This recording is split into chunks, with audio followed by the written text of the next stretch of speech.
Tingnan niyo naman yung hair ko, guys. Oh, diba? Akala mo kung sino yarn.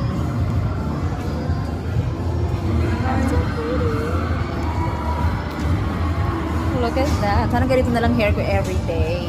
Diba? Bilang mo sa... Ay! Ang earrings ko nalaglag. I'm sorry. Thank you.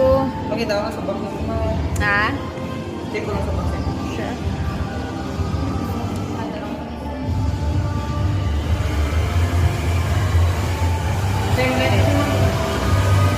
Damn! Thank you so much. I'm happy and satisfied with my hair. Pero ipapag-curl ko siya bukas. So, picture na dyan sa likuran na. O, diba? O. Ang ganito lang sana araw-araw.